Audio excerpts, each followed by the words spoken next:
Hello everybody, how are we all doing? In this video we will be looking at how you create convincing leather effects, both black and brown, on the perfect sun himself, the Phoenix, and we'll also be looking at how to speed paint a cloak using nothing but a brush and some wet blending techniques. To begin with, we add a base layer of Thunderhawk blue in a very sketchy pattern across the main highlight of his glove. Now, if you take into context where we've added the rest of the highlights on the miniature, you can kind of plot out where we need this blue to exist. Now, this blue is quite lightly pigmented, it's quite dark when you put it on a black background, so don't be afraid to experiment, to push the midtones slightly further out. We do not want to end up with thin, spidery highlight lines that don't really communicate anything about the leather, about the fabric itself. So push the highlights slightly further out than you may feel comfortable with. We can always rein it back in with black later on. I'm only using the very tip of my brush here and moving it back and forth to create a sketched highlight layer. Now, Thunderhawk blue is fantastic to begin the process of highlighting your black because it is a cool based hue. That means there's a cool color in there. Unlike most other greys, this is leaning heavily towards the blue green scale of things, and adding a layer down of this will give the impression of a rich, well looked after leather.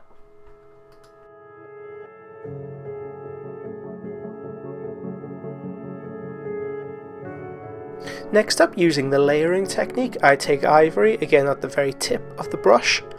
There's a slight amount of the previous colour already loaded into the brush, which gives the ivory a slight bluish intonation, but I'm adding a sketch highlight on top of the colour I've previously done.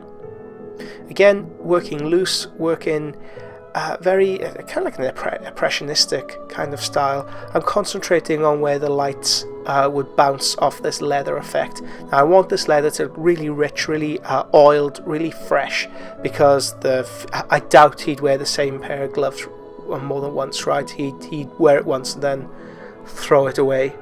So we want these gloves to look really, really good and really, really new. So they reflect the light a lot stronger than, say, a duller, more worn leather, which would have more browns and dirtier tones where dirt and muck is built up. Nope, not for the Phoenix, not for Fulgrim. He needs a brand new pair of gloves to chop the head of his brother off.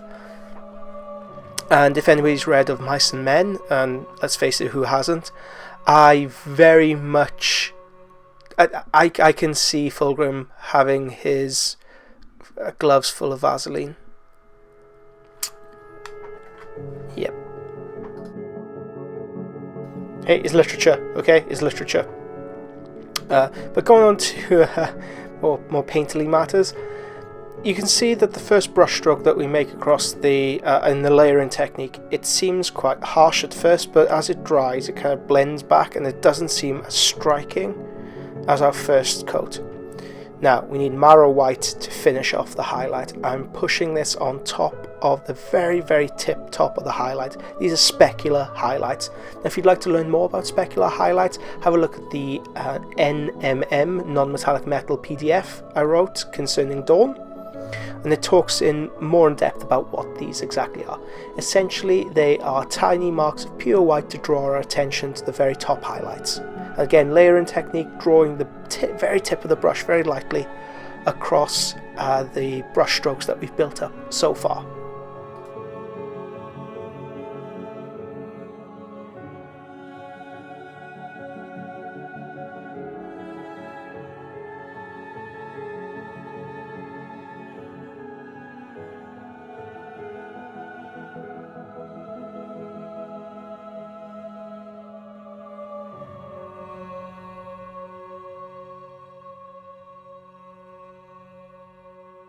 The cloak. What colour should we paint the cloak?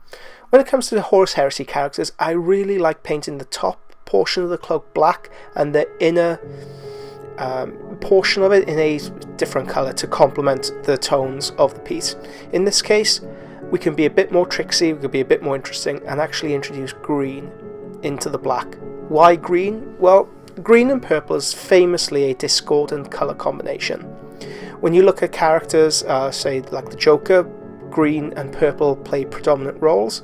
They play off very well against one another, and it gives you an idea about the character. It gives you an idea that the character isn't wholly wholesome and he isn't on the level. So we're bringing in a touch of colour theory here, especially colour psychology. On top of this, while the paint is still wet, while we've added boreal tree green and black, around 60-30 in favour of the black. When it's still about to dry, I'm adding Cyberite green to the very tip of the brush and I'm wiping it across the highlighted portions. Now you can see what I'm doing with the brush here. As the paint starts to dry, as it starts to become tacky, I'm running the brush over it again and again and again on the outer portions of the highlight to help feather them into the surroundings. So I carry on doing this process again and again and again until I feel like I have a nice even blended balance. I can vary my brushstroke. I can introduce a bit more Cyberite green to define the volumes. That's very important here. You can kind of see at the top of the cloak, at the portion I'm highlighting at the moment, I've wiped away some of the paint. This happens when we try to perform the wet blending technique. It's very important that we have to cut our losses at that point, allow the paint to fully dry, and then apply some more paint. When the paint, underlying paint, when the wet paint, how many times have I said paint so far? When the underlying paint becomes slightly tacky, and we are mixing on the surface of the miniature rather than removing any previous layers that we've put down. So to recap that very confusing and mumbling explanation, we add a layer of paint, in this case Thamar black plus boreal tree green. We allow it to fully dry, we allow it to dry slightly until it becomes tacky to the touch. We add our secondary colour, in this case our highlight of Cyberite green. And we roll the brush over the surface of the miniature back and forth, eventually using a clean, clear brush with no paint to feather the outer portions of the highlight into the remainder of the miniature, and this should help give us a gradual blend. Once the paint is fully dried, I would highly suggest adding another layer on top and repeating the process. Don't expect for the miniature to be perfect the first time round. You will see tide marks, you will see brush strokes, uneven brush strokes and tide marks on the miniature, but that's where we glaze later on in the process. So don't be too threatened, don't be too upset if it doesn't look perfect the first time round. Allow it to dry, try again.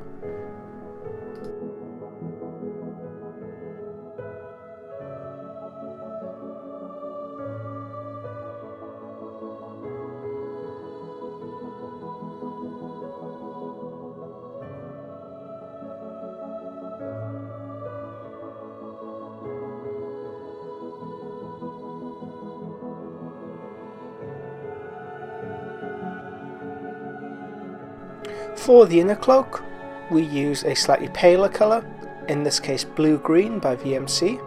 I'm giving this a base coat, allowing it to fully dry. Once it has, I'll be reapplying a coat of blue-green on top, then adding a lighter highlight on top of that.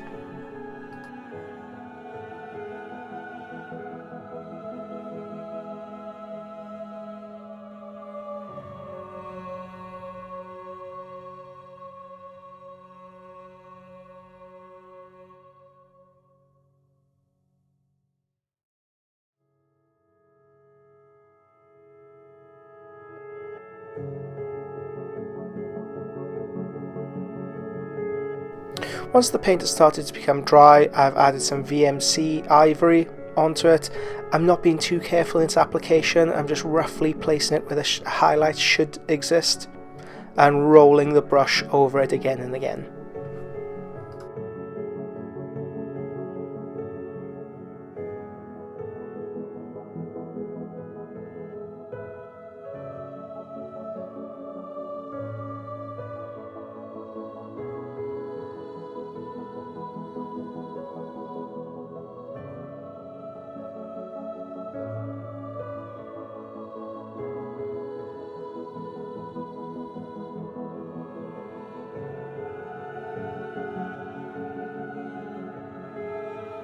Now if you're really quick, you can get in the shade before the blue-green is even dried. In this case I'm using Coal Black by Formula P3. I'm adding this, rolling it into the shadows. Again, you can see I'm really not being too careful with the colour application. Aim to make the highlights and shadows quite striking, quite diverse. Big, bold highlighting and shading patterns, because the paint, as it starts to dry, it will start to intermingle and give a much more blended appearance. So you don't have to worry too much about it looking overly brushed at this stage. When it starts to dry, the paint molecules will start to interact with one another, start being manipulated by each other, blending into one another and giving a much more blended overall appearance. Again, the aim here is not to have a perfectly shaded or perfectly blended area, is to give us a nice tonal range from which we can start to build glazes on top of. The glazing is there to help bind everything together, not the previous stage. Okay, let's go into the leather for the epaulets. This is a base, sanguine base from Formula P3. It's a very dark red colour, and I'll apply this across all the leather portions on his armour.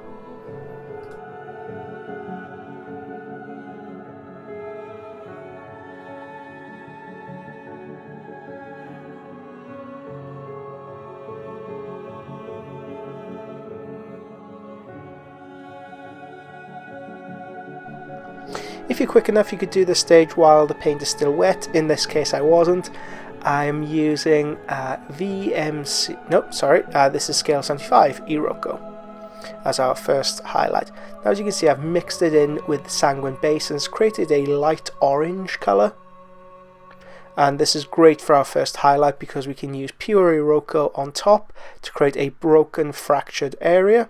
As you can see, I'm just using the very tip of the brush. I've kind of flayed out the bristles at the end to give a cracked leather appearance. Even though every portion of the miniature should look new and bright and sparkling, the leather, it will develop natural creases in there. Okay, next up I'll be using pure Iroko to highlight what I've just done, and then a final glaze of Coal Black into the shadows. So you can see again I've flayed out the bristles of the brush even more. The paint is much drier than the last stage. It's somewhere between a normal base layer and a dry brush. I want the paint to struggle slightly to be imparted from the bristles of the brush. Do not aim for perfectly blended areas or surfaces. We want tonal interest, tonal contrast more than anything else at this point. Otherwise we run the risk of middling midtones. And that is it for this segment of the video. Thank you so much for watching. Next time we'll get on to the metallics on how I botched the flayed out wings on his shoulder pad. So I'll catch you in the next one. Thank you very much. Bye!